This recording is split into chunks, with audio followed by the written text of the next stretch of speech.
What is up, guys, and welcome back to another daily market update. For those of you who don't know, my name is Stuart, and you are joining me on a pretty green day, as we can see over here.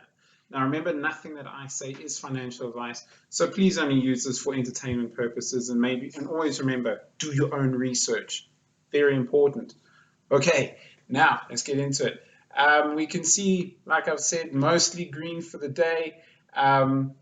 We've got Helium here, which we have been speaking about, up about 3%. Ethereum wrapped down. There were some airdrops that were provided to various platforms and central exchanges. So if you did have Ethereum, you probably would have received some Ethereum wrapped. Just remember that Ethereum wrapped is significantly less in value than Ethereum.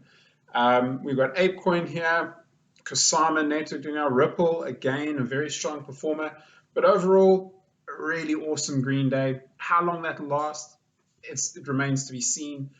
We do have interest rates information coming from the Fed in about 2 hours as of recording this video. So we'll see if it's good news. We probably will see the market go up. If it's bad news, it's going to be an absolute bloodbath. What we do also tend to see sometimes as whether it's good or bad news, there's a knee-jerk reaction, everything drops and then it goes back up.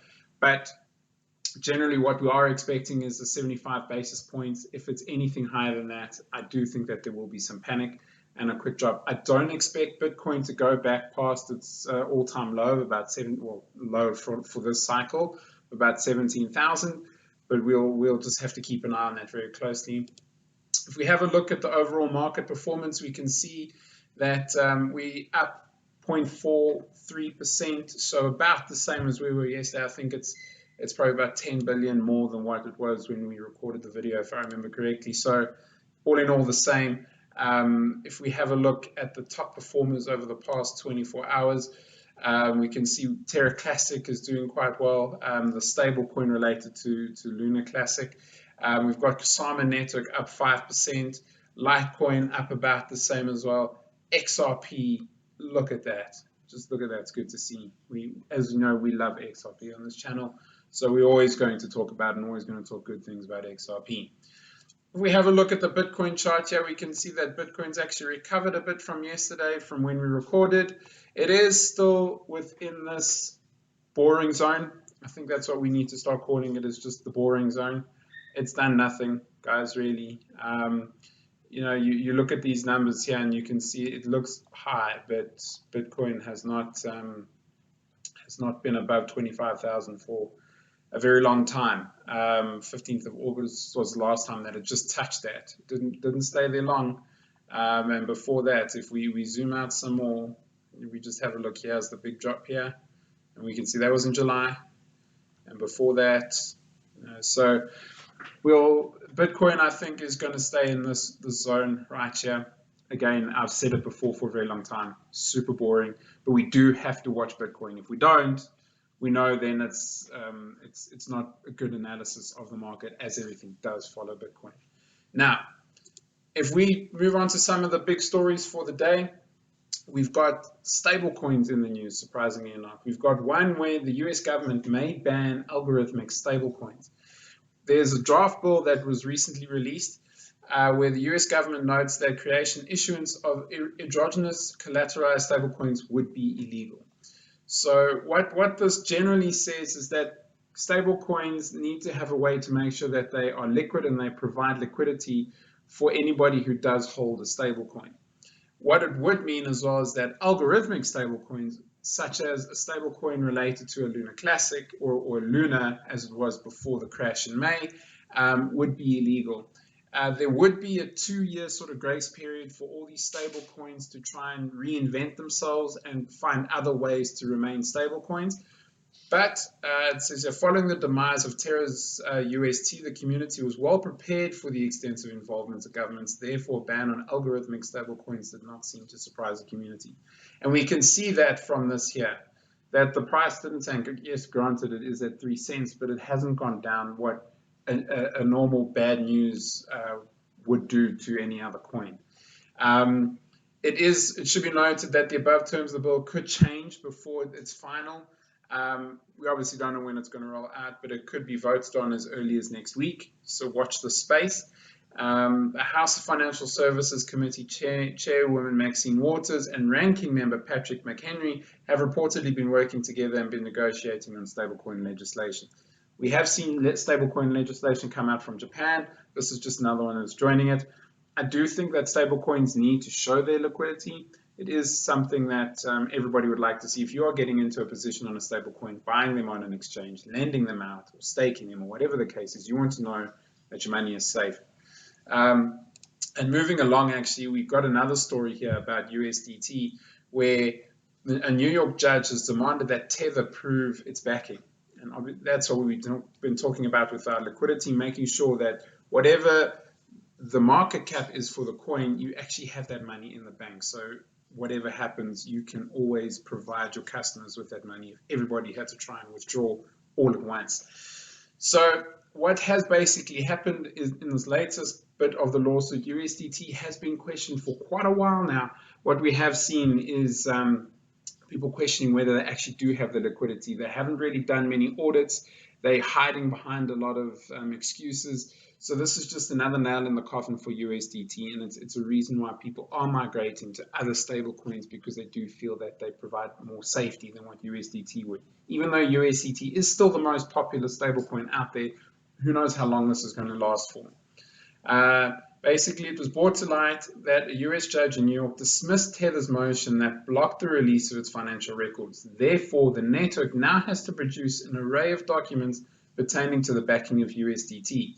This includes general ledgers, balance sheets, income statements, cash flow statements, and profit and loss statements. In addition to this, a stablecoin firm has to present records of any transfers of crypto to other stablecoins. Minor details like the time of the transaction are also demanded.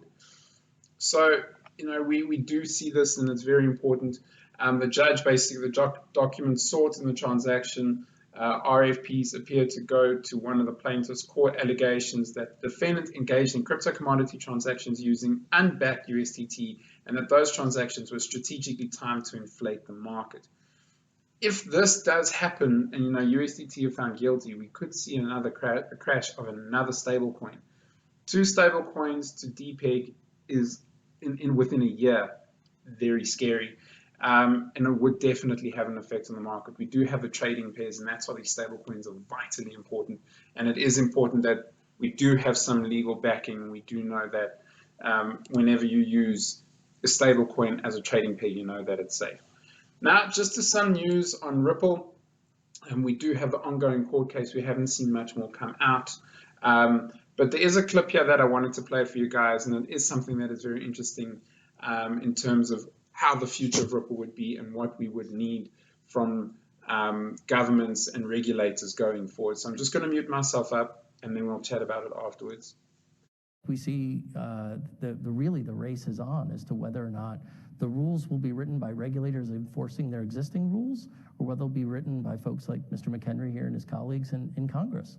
It's my hope that it's Congress that does this, because if Gary Gensler thought he had authorities to go after crypto in the way that he talks, he would have already done it, and they have not. In fact, we're sitting before the word Ripple, which is the big case that is roiled the Securities and Exchange Commission and their very aggressive original approach that branches administrations.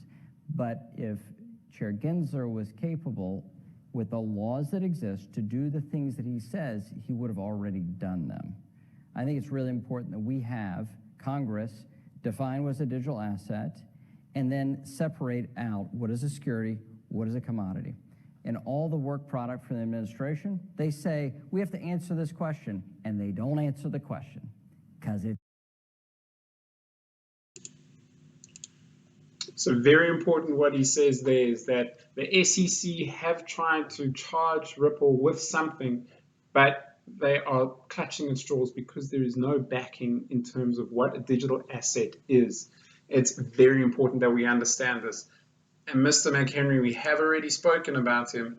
He is a ranking member of the House of Financial Services Committee, and he he's very true, and he says it's now up to Congress and up to other lawmakers around the world to define what digital assets are, so we have clarity on it, so we can begin to build on this Web3 technology that is sweeping through the world, and we still do not have regulatory clarity in most countries and most territories, including the United States.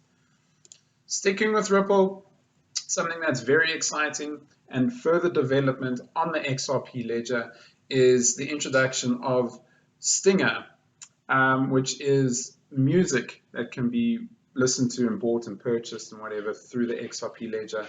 Another product that is growing the XRP ledger and making use of on-demand liquidity to make use of this Web3 technology to promote art, NFTs, music, whatever the case is. So it's not just your Solanas, it's not just your Hediras, the XRP ledger is here for that too.